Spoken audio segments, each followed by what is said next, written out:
దేవుని పరిశుద్ధ నామానికి మహిమ కలుగును గాక. క్రీస్తునందు ప్రేమైనటువంటి దేవుని బిడ్డలైన మీ అందరికీ మన హోసన్నా గ్రేస్ పరిచర్య తరపున నా హృదయపూర్వకమైన వందనాలు తెలియజేస్తున్నాను. ప్రేమైనటువంటి దేవుని బిడ్డలారా, సహోదరి సహోదరులారా, ఈనాటి ధ్యానం కొరకు బైబిల్ గ్రంథంలో ఒక మాట చదువుదాం. చదవండి. అపోస్తులైన పౌలు రోమా సంఘానికి రాసినటువంటి రోమా పత్రిక 12వ అధ్యాయం 9వ వాక్యం. 12వ అధ్యాయం 9వ వాక్యం. మీ ప్రేమ నిష్కాపట్యమైనదై ఉండవలెను, చెడ్డదాన్ని అసహించుకొని మంచి దానిని హత్తుకొని ఉండుడి. దేవునికి మహిమ కలుగును గాక. ఏమండి, ఇక్కడ పౌలు భక్తుడు రోమా సంఘంతో చెప్తూ ఉన్న మాట ఏమిటంటే, చెడ్డదానిని విడిచిపెట్టి మంచి దానిని హత్తుకోండి. ఎందుకు ఆ మాట చెప్తున్నాడు? ఏమండి,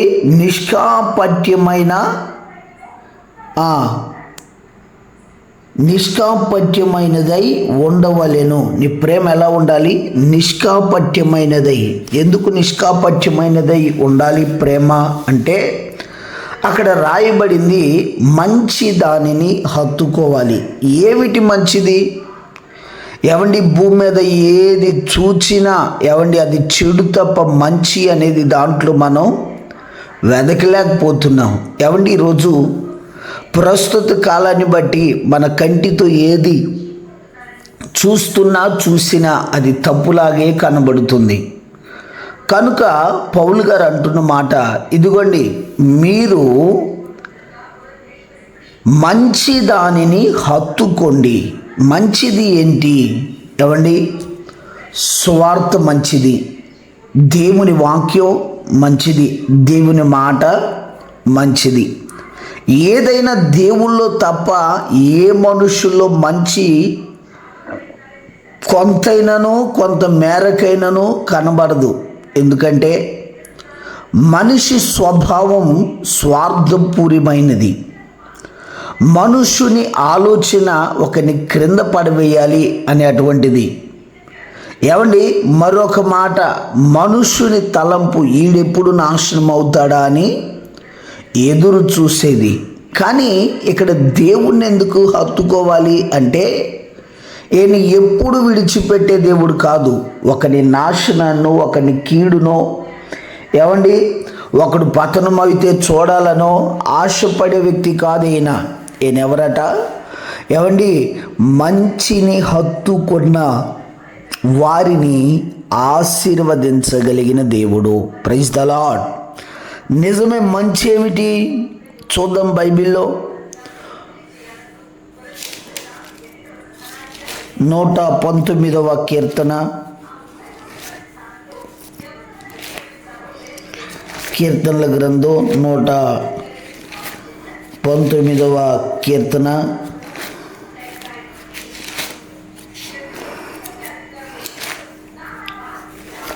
31వ చరణం.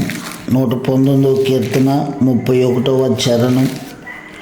యెహోవా, నేను నీ శాసనములను హత్తుకొని ఉన్నాను, నన్ను సిగ్గుపడ నీయకుము. దేవునికి స్తోత్రం. ఏమిటట మంచిది అంటే, దేవుని యొక్క శాసనాలు లేక దేవుని వాక్యం.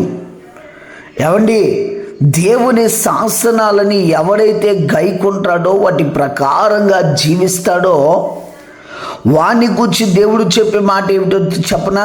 ఏమండి, వాని గురించి దేవుడు అంటున్నాడు, నన్ను సిగ్గుపడనీయకుము. ఎస్, దేవుని పైన నమ్మకం ఉంచిన వాడిని, దేవుని కొరకు నడుము కట్టుకున్న వాడిని, దేవుని కొరకు తన జీవితాన్ని సమర్పించుకున్న వాడిని, దేవుని కొరకు ఏమండి బ్రతుకుతున్న వాడిని ఆయన ఎన్నడూ సిగ్గుపడనివాడు. Praise the Lord. హల్లెలూయా. ఆయన కార్యం 1-2 దినాలు ఆలస్యం అవుతుందేమో, కానీ ఆయన నిర్లక్ష్యం చేయడానికి నరమానవుడు కాదండి. ఆయన భౌతికంగా, ఆత్మ సంబంధంగా ఏమండి ప్రతి మనిషిని ఆశీర్వదింప సమర్థులై ఉన్నారు ఆయన. Praise the lord.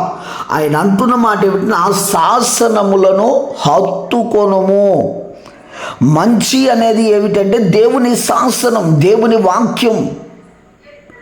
దేవుడు భూమికి ఏది శాసించి ఉన్నారదే ఒక శాసనంగా ఏమండి మారిపోవాలా. క్రైస్తవ్యములో ఈరోజు భయంకరమైన విభేదాలు. ఏమండి, శత్రువు అనేవాడు క్రైస్తవ్యం అనేది లేకుండా చేయాలని ఎన్నో పన్నాగాలు పన్నుతున్నాడు. కానీ ప్రేమైన వారులారా, మన కొరకు నిలువెల్ల యవన జీవితాన్ని ప్రాణంగా పెట్టినటువంటి ఆ యేసు ప్రభు వాక్యం, ఆయన శాసనాలు, ఆయన నీతి ఏమిటో తెలుసా? ఎలాగైనా ఆయన వాక్యాన్ని మనం హత్తుకోవాలని. Praise the lord. దేవుని వాక్యం పైన ఒక నిరీక్షణ, ఒక గురి ఏమండి కలిగి దేవుని కొరకు ఎవరైతే నిలబడతారో, మంచి దాన్ని హత్తుకుంటారో వారిని ఖచ్చితంగా దేవుడు ఆశీర్వదిస్తాడు. ఏమండి, దానికి కులభేదం, మతభేదం, వర్గభేదం ఏ భేదాలు లేవు. యేసయ్యా, నీ కొరకు నేను నిలబడ్డానయ్యా, నాతో మీ సన్నిధిని పంపండి అంటే ఏమండి మారు మాట మాట్లాడకుండా నీ వెంట నడుస్తాడు ఆయన. కనుక ప్రేమైన వారులారా, ఇప్పటి వరకు దేవుని వాక్యం విన్న నీవు ఎవరిని హత్తుకుంటున్నావు? దేవుణ్ణా, మనుషుల్ని హత్తుకున్నంత కాలం నీ ముఖానికి దుఃఖం కలుగుద్ది, కలవరం కలుగుద్ది, వేదన కలుగుద్ది, కన్నీరు కలుగుతాయి. అవన్నీ నీ జీవితం నుండి వైతొలిగిపోవాలంటే నీవు మంచిదాన్ని హత్తుకోవాలి. మంచిది అనగానే యేసయ్య వాక్యం, ఆయన వాక్యాన్ని హత్తుకోండి. నిశ్చయముగా మీ తలరాతలన్నీ మార్చబడునుగాక. ఆమేన్. తల ఉంచుదాం. మహోన్నతుడా యేసయ్య, మీకు వందనాలు. మీరెంతైనా నమ్మదగిన దేవుడవు, చాలిన దేవుడు కదా ప్రభువా. ఈ దినమున ప్రభు మీరు మాట్లాడిన మాటను బట్టి వందనాలు